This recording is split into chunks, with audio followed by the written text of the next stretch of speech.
Are you ready for the unexpected? Here we go. Number 1. Kids slept with their parents.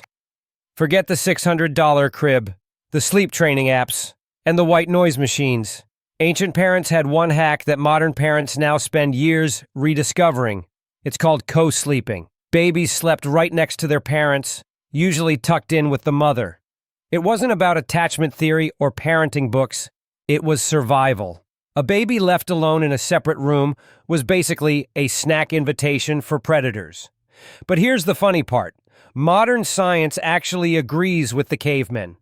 Studies show co-sleeping helps regulate a baby's heartbeat, body temperature, and breathing. It even lowers stress hormones for both baby and mother. In other words, cavemen invented the first smart crib, and they did it without Wi-Fi. Meanwhile, today's parents spend hundreds on baby monitors that send live feeds to their phones. But the signal still lags. And half the time it's just a video of the baby's foot. Imagine explaining that to a prehistoric mom. She would laugh, hand you a torch, and say, "You want to monitor your baby, then keep it next to you. No batteries required." So here's the hack. Cavemen weren't co-sleeping because it was trendy. They were doing it because babies don't survive on their own. Now modern parents are rediscovering the same truth, just with more gadgets and anxiety. Number 2, breastfeeding was the only menu. No formula, no sippy cups, no Instagram debates about the right age to wean. Prehistoric babies got breast milk, period. And not just for 6 months. Anthropologists have found evidence that kids in ancient times were breastfed for up to 4 years. That might shock modern parents, but the benefits are undeniable. Extended breastfeeding gave kids constant nutrition and immune protection in an environment filled with bacteria, parasites, and no hand sanitizer. It also created a natural bond between mother and child. Formula didn't exist, cow's milk wasn't processed, and clean water wasn't guaranteed. Breast milk was literally life insurance. Modern parents, on the other hand, have entire industries telling them what's best. Formula companies spend billions convincing moms. They claim powdered milk in a can is equal to human milk. Spoiler, it isn't. Prehistoric moms didn't need a lactation consultant. They didn't need a pumping schedule. They didn't need a fridge full of tiny labeled bottles. They fed on demand. Imagine a Neanderthal mom saying, "I'm trying to get him on a 3-hour cycle." She would roll her eyes. Then she'd say, "He cries, I feed, done." Number 3. Play was survival training. Modern parenting advice says you need play dates. You need Montessori toys. Maybe even coding lessons before kindergarten. Ancient kids had sticks, rocks, mud, and each other. But here's the twist. That kind of play wasn't a waste of time. It was survival training. Sticks became spears, rocks became projectiles, mud became camouflage. When kids chased each other through the forest, they weren't just playing tag. They were practicing how to hunt, how to hide, how to escape danger. Play was literally preparation for life and death. And here's the kicker. Modern research shows that unstructured outdoor play is one of the best things for child development. It builds problem solving, it builds creativity, it builds resilience. Psychologists say kids who play freely outside are less anxious. They are also more independent, which makes sense. Ancient kids didn't need therapy for screen addiction. Their screen was the horizon. Now compare that to modern kids stuck inside. They tap on iPads, they swipe before they can even walk. Prehistoric children invented their own Nerf battles with actual spears. Today we panic if a kid gets a scratch from a plastic toy.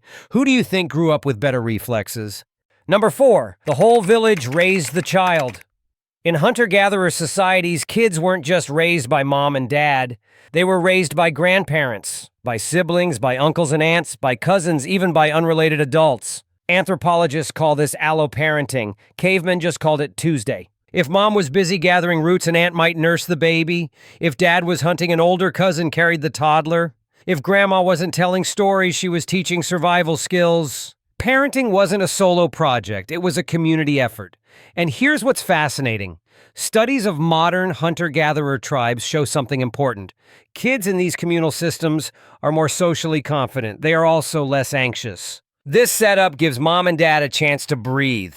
Compare that to modern parents. They juggle school runs, soccer practice, bedtime stories, and they do it all with no help. Today's version of a village is a babysitter who charges $25 an hour.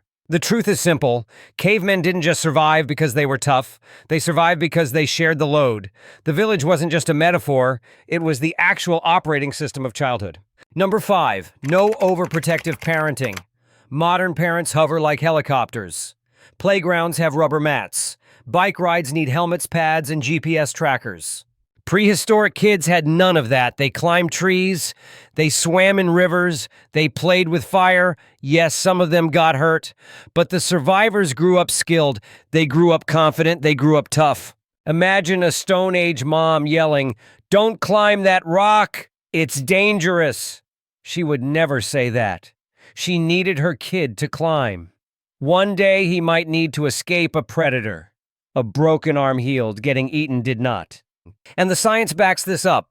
Studies show kids who take risks in play learn boundaries faster, they build courage faster, they solve problems faster. Overprotected kids, meanwhile, are more anxious. They are also less resilient. Dirt cuts and bruises weren't failures of parenting, they were lessons. Modern parents freak out if their kid eats a little sand at the playground. Ancient parents shrugged. That was immune system training. Maybe we've gone too soft. Number 6. Kids learned by doing. Forget flashcards. Forget tutoring apps. Forget toddler YouTube channels. Prehistoric kids learned by copying adults. Want to know how to make fire? Watch your parents. Want to hunt? Shadow the hunters. Want to find edible plants? Follow the gatherers.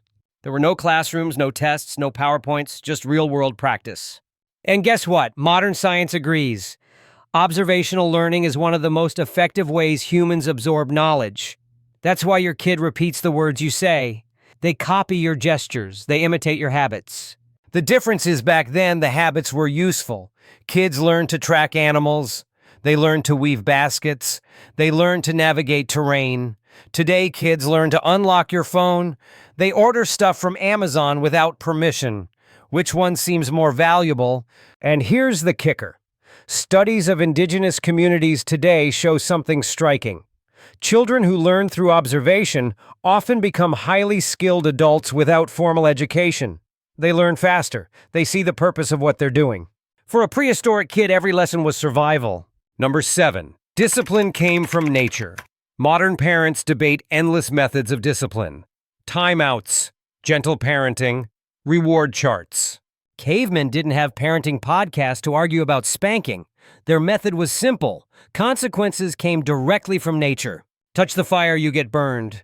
Wander too far, you risk predators. Refuse to share food, you go hungry. Lessons were instant. They were memorable. They were enforced by reality itself. Parents didn't need to give long lectures. The environment handled it for them. And modern psychology backs this up. Natural consequences are one of the most effective ways to teach kids. If a child refuses to wear a coat, let them be cold. If they waste food, let them feel hungry. Ancient parents didn't overthink it. They let the world do the parenting. Today, parents stress about grounding a kid for spilling juice. Cavemen had no time for that. The rule book was short. Nature disciplines better than any parent can. What this means for modern parents. Now let's be real. Ancient parenting wasn't all sunshine.